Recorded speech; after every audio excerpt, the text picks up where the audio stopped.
সরকারি হাজী মোহাম্মদ মহসিন কলেজের অনলাইন ক্লাসে সকল ছাত্রছাত্রীদের স্বাগত জানাচ্ছি।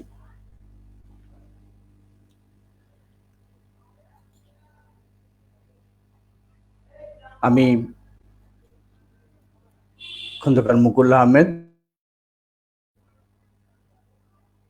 প্রভাষক উদ্ভিদ বিজ্ঞান।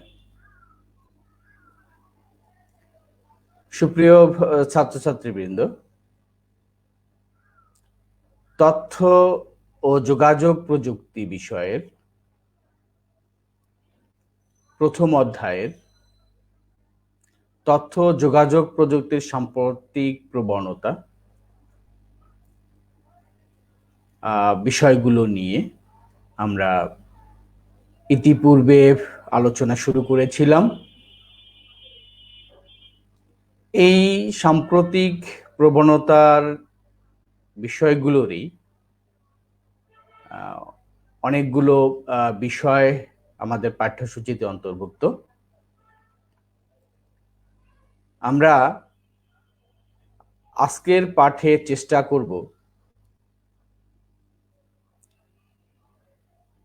আরো কিছু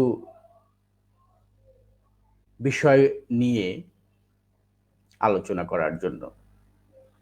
আশা করি শেষ পর্যন্ত তোমরা আমার সাথে থাকবে। আজকের যে বিষয়টি নিয়ে আমরা আলোচনা করব, বিষয়টি অনেক মজার এবং আনন্দদায়ক। তোমাদের ভালো লাগবে আমার বিশ্বাস, কারণ এই বিষয়গুলো নিয়ে ইতিমধ্যে অনেক কৌতূহল আমাদের ভিতরে আছে বা তৈরি হয়েছে। আমরা একটু ছবি দেখি। তোমরা যে ছবিটা দেখতে পাচ্ছ, কিছু কি আন্দাজ করতে পারো ছবিটায়? হ্যাঁ বন্ধুরা, একটা রোবোটিক হার্ট আর আমাদের ব্রেইনের এক অংশ বোঝাই যাচ্ছে। এই অংশটুকু আর্টিফিশিয়াল, আর ডানের যে অংশটুকু আমরা দেখতে পাচ্ছি, এই অংশটুকু আমাদের প্রাকৃতিক। তার মানে আমরা যেটা তুমি আমি ধারণ করে আছি। আর একটা ছবি দেখি আমরা। যে ছবিটি আমরা দেখতে পাচ্ছি, একজন নারীর ছবি। মনে হয় আমাদের সঙ্গে হেসে হেসে কথা বলছে। আসলে আমরা নারী বলতে বা মানুষ বলতে আমরা আমাদের কল্পনায় যে বিষয়গুলো আসে, ইনি কিন্তু তেমন নন। তোমরা মিডিয়ার কল্যাণে এনার সম্বন্ধে অনেক বিস্তারিত জেনেছ। উনি বাংলাদেশেও এসে গেছেন। হ্যাঁ বন্ধুরা, বলছিলাম রোবট মানবী সোফিয়ার কথা। ইতিমধ্যে দুটো ছবির সমন্বয় ঘটিয়ে আমরা আমাদের আজকের পাঠ নিশ্চয়ই আমরা বুঝতে পারছি যে কি বিষয়গুলো নিয়ে আজকে আমরা সামনের দিকে আগাবো। হ্যাঁ বন্ধুরা, আজকে আমাদের পাঠের শিরোনাম আর্টিফিশিয়াল ইন্টেলিজেন্স এবং রোবট, যেটাকে আমরা বাংলায় বলি কৃত্রিম বুদ্ধিমত্তা। আর কৃত্রিম বুদ্ধিমত্তার সমন্বয়ে যে যন্ত্রমানব মানুষের মতো অনুভূতি, মানুষের মতো কাজকর্ম ইত্যাদি করতে পারে, যেটাকে আমরা রোবট বলি। তাহলে আমরা যদি পাঠটা শেষ করতে পারি, বা আমরা যদি শেষ যখন করব, তখন আমরা এখানে কৃত্রিম বুদ্ধিমত্তা কি বিষয়টা জানবো, কৃত্রিম বুদ্ধিমত্তা ব্যবহারের ক্ষেত্রসমূহ কি এটা আমরা জানবো। আর একটু ভুল এখানে রয়ে গেছে, আমাদের ভার্চুয়াল রিয়েলিটি না, এখানে কৃত্রিম বুদ্ধিমত্তার যে বিষয়গুলো আছে, এই বিষয়গুলো আমরা এখানে আলোচনা করব। তো বন্ধুরা,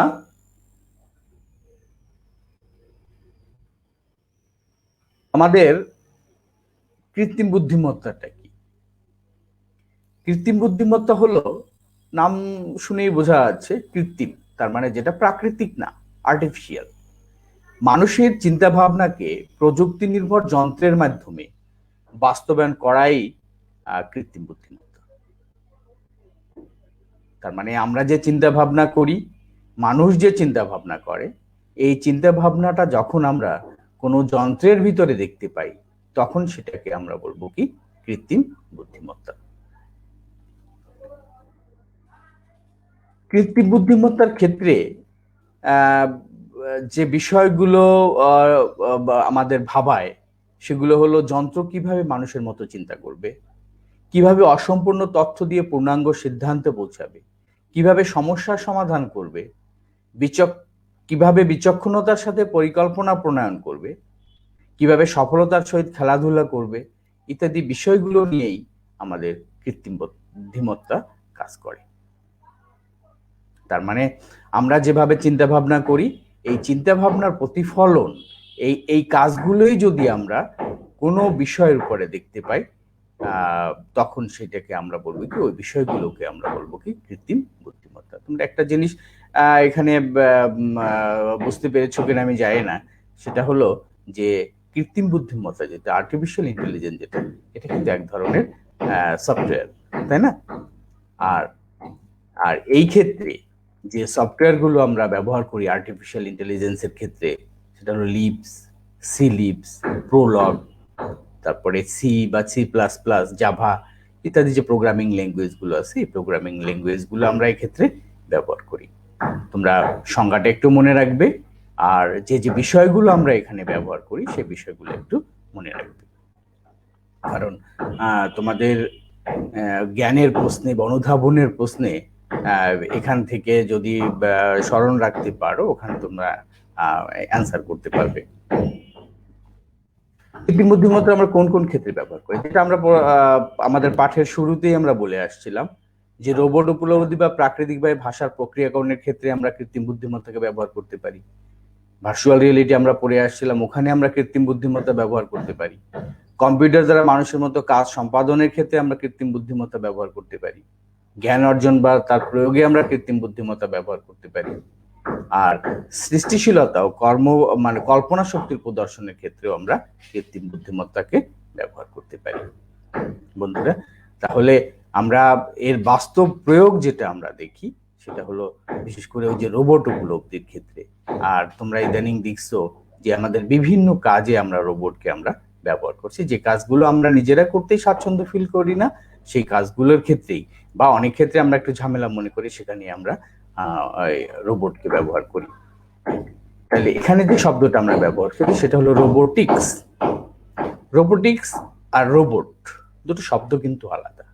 রোবোটিক্স হলো তথ্য যোগাযোগ প্রযুক্তির যে শাখায় রোবটের নকশা, এর গঠন, নিয়ন্ত্রণ, সেন্সরি ফিডব্যাক, ইনফরমেশন প্রসেসিং সম্পর্কে আলোচনা করা হয়, সেটাকে আমরা বলবো রোবোটিক্স। তার মানে রোবট তৈরি সম্পর্কিত বিদ্যা যেটা, সেটাকে আমরা বলবো কি রোবোটিক্স। কৃত্রিম বুদ্ধিমত্তা, ইঞ্জিনিয়ারিং, মনোবিদ্যা, এইগুলোর সমন্বয়ে আমাদের রোবোটিক্সের ধারণাটা প্রতিষ্ঠিত। আচ্ছা বন্ধুরা, তাহলে রোবোটিক্স যেটা আমরা বললাম, এই রোবোটিক্সের মাধ্যমে যে যন্ত্রটা বা যে যন্ত্র মানবটা আমরা তৈরি করি, সেই যন্ত্র মানবটাকে আমরা বলবো কি রোবট। তাহলে রোবট হলো কৃত্রিম বুদ্ধিমত্তা সম্বলিত কম্পিউটার নিয়ন্ত্রিত একটি স্বয়ংক্রিয় ব্যবস্থা, যা মানুষের মতো কাজ করতে পারে। তার মানে কৃত্রিম বুদ্ধিমত্তা আছে এমন যন্ত্র মানবকেই আমরা বলবো কি রোবট। তোমরা এখানে একটা ছবিতে দেখতে পাচ্ছ যে একটা রেস্টুরেন্টে খাবার পরিবেশন করছে এক নারী, যে নারী আমাদের স্বাভাবিক মানুষ নয়, সে যন্ত্র মানব, যা তার ভিতরে আমরা ওই যে আর্টিফিশিয়াল ইন্টেলিজেন্সের কথা বললাম, সেই আর্টিফিশিয়াল ইন্টেলিজেন্স দেওয়া হয়েছে। সে তার মতো করে হোটেলে যে খাবার পরিবেশনের কাজটা সে স্বাচ্ছন্দ্যে করতে পারছে। নিয়ন্ত্রণ করছে কে? তুমি, আমি বা মানুষ সেটাকে নিয়ন্ত্রণ করছে। আর রোবটের ব্যবহার শুধুমাত্র একটা আমরা দেখলাম এছাড়াও কিন্তু বিভিন্ন ক্ষেত্রে আমরা রোবট ব্যবহার করি, যেটা আমরা একটু আগে বলে আসছিলাম, যে কাজগুলো করতে আমরা স্বাচ্ছন্দ্য বোধ করি না, বা যে কাজগুলো আমাদের মানে ঝুঁকিতে ফেলে, যে কাজগুলো করতে আমরা বিরক্ত বোধ করি, অনেক সময় অনেক শৌখিন কাজ করতেও আমরা ইদানিং রোবট ব্যবহার করছি। যেমন যানবাহন, গাড়ি, কারখানায় রোবোটিক্স ব্যাপকভাবে ব্যবহার করা হয়। হ্যাঁ, যানবাহন তৈরি করা বা গাড়ির যে কারখানা, তোমরা যদি দেখো, বিশেষ করে ন্যাশনাল জিওগ্রাফি দেখো, ওখানে গাড়ি রং করা, গাড়ির বিভিন্ন যন্ত্রাংশগুলো সংযোগ দেওয়ার ক্ষেত্রে রোবটকে ব্যবহার করা হচ্ছে। বিস্ফোরক নিয়ন্ত্রণ, জাহাজ অনুসন্ধান, খনিতে রোবোটিক ডিভাইস ব্যবহার করা হচ্ছে। তো কাজগুলো একটু রিস্কি যেহেতু, সেক্ষেত্রে আমরা রোবটকে ব্যবহার করি। ওয়েল্ডিং, ঢালাই, ভারী মালামাল ওঠানো নামানো, যন্ত্রাংশ সংযোজনের মতো যে বিপজ্জনক বা পরিশ্রম সাধ্য যে কাজগুলো আছে, এখানে আমরা রোবট ব্যবহার করি। অনেক উঁচু উঁচু জায়গাতে যখন কোনো জিনিস উঠানো হয়, বা কয়েক বা হাজার কিলোমিটার মাটির তলদেশ থেকে যখন কোনো কিছু উঠানো হয়, সেক্ষেত্রে আমরা কিন্তু রোবটকে ব্যবহার করি। আর ইদানিং প্রায় সব ক্ষেত্রেই আমরা রোবটকে ব্যবহার করছি, তাই না? বোমা নিষ্ক্রিয়করণ, ভূমি মাইন শনাক্তকরণ, অপসারণ যেখানে ঝুঁকি আছে, এবং সামরিক সরঞ্জামাদি বহন করা সহ মিলিটারি অপসারণের বিভিন্ন মিলিটারি অপারেশন যেটা আছে, এক্ষেত্রে আমরা রোবটকে ব্যবহার করি। মহাকাশ গবেষণায় রোবট ব্যবহৃত হচ্ছে। তোমরা জানো কিউরিসিটি, যেটা মঙ্গল গ্রহে পাঠানো হয়েছে, রোবোটিক একটা ডিভাইস, ওখানে থেকে বিভিন্ন তথ্যগুলো ওরা দ্রুত আমাদের পৃথিবীতে পাঠিয়ে দিচ্ছে, আমরা তার অ্যানালাইসিস করতেছি। যেখানে জীবন গেলে জীবনের হানি ঘটতে পারে, বা অত পুঙ্খানুপুঙ্খরূপে তথ্য কালেকশন নাও করতে পারে, সেক্ষেত্রে আমরা রোবটকে ব্যবহার করছি। আর যেটা একটু আগে আমরা দেখে আসলাম, বা গৃহস্থলের বিভিন্ন যে কার্যক্রমগুলো আছে, এক্ষেত্রেও আমরা রোবট ব্যবহার করতে, আমাদের সহযোগিতার জন্য আমরা রোবটকে ব্যবহার করতে পারি। তা আমরা দুটো বিষয় আলোচনা করলাম, একটা হলো আর্টিফিশিয়াল ইন্টেলিজেন্স, আর একটা ছিল কি আমাদের রোবট, তাই না? আমার বিশ্বাস তোমরা বিষয় দুটো বুঝতে পারছো। তারপরে যদি এই বিষয় সম্বন্ধে আরো বিস্তারিত তোমাদের জানার আগ্রহ তৈরি হয়, তাহলে বইটি একটু দেখতে পারো, বা নেটে দেখতে পারো। কোনো বিষয় সম্বন্ধে যদি আর একটু আলোচনার দরকার হয়, আমার সঙ্গে শেয়ার করতে পারো। আমি দেখতে পাচ্ছি যে অনেকেই তোমরা ক্লাসগুলো ফলো করছো, কিন্তু আমি বুঝতে পারছি না যে আসলে কে কে ফলো করছো, তাই না? তোমাদের রোল নং লিখে যদি কমেন্টস বক্সে দাও, তাহলে কিন্তু আমি বুঝতে পারবো, যে রোল নংটাও আমার পরিচিত হয়ে যাবে। আর আমরা এর আইসিটির যে সিলেবাস আছে, সিলেবাসটা নিয়ে আমরা আজকে নয়, পরের ক্লাসে আমরা আলোচনা করব। এখানে ব্যবহারিক আছে, যদিও ব্যবহারিকটা তো আর আমাদের এই অনলাইনে নিতে পারবো না। আমাদের পরিস্থিতি যখন স্বাভাবিক হবে, আমরা ব্যবহারিক ক্লাস শুরু করব। ব্যবহারিকে 25 মার্কস আছে, হ্যাঁ। তারপরে আমাদের সৃজনশীল আছে, তারপরে যে এমসিকিউ যে প্রশ্নগুলো আছে, ওগুলো আছে, তাই না? আমরা ধীরে ধীরে বিষয়গুলো নিয়ে আলোচনা করব আস্তে আস্তে। আর তোমাদের বলছিলাম যে একটা পূর্ণাঙ্গ ক্লাস আমি নেওয়ার চেষ্টা করব তোমাদের এই সৃজনশীল পদ্ধতির উপরে। আমি স্লাইডগুলো তৈরি করছি, শেষ হলেই আমরা ক্লাসটা নিব আশা করি। তোমরা যেটা বলছিলাম, যে তোমরা যদি একটু কমেন্টস বক্সে আমাকে একটু জানাও যে কোথায় বুঝতে অসুবিধা হচ্ছে, কি সমস্যা হচ্ছে, ক্লাস করতে কোনো সমস্যা হচ্ছে কিনা, এই আরো কি করলে তোমাদের বুঝতে সুবিধা হতো, তাহলে আমি সেইভাবে ব্যবস্থা নিতে পারতাম, তাই না? তাহলে আমরা যদি কৃত্রিম বুদ্ধিমত্তা কি প্রশ্ন করি, তাহলে আমরা জবাব দিতে পারবো কৃত্রিম বুদ্ধিমত্তা কি। আর একটা প্রশ্ন আছে এখানে, অনুধাবনের প্রশ্ন, দেখো, কৃত্রিম বুদ্ধিমত্তা কম্পিউটার নিয়ন্ত্রিত স্বয়ংক্রিয় যন্ত্র, পারবে না? কারণ কৃত্রিম বুদ্ধিমত্তা কম্পিউটার নিয়ন্ত্রিত স্বয়ংক্রিয় যন্ত্র কি বোঝাচ্ছে এখানে, বুঝতে পারো? হ্যাঁ, রোবটের কথা বোঝানো হয়েছে।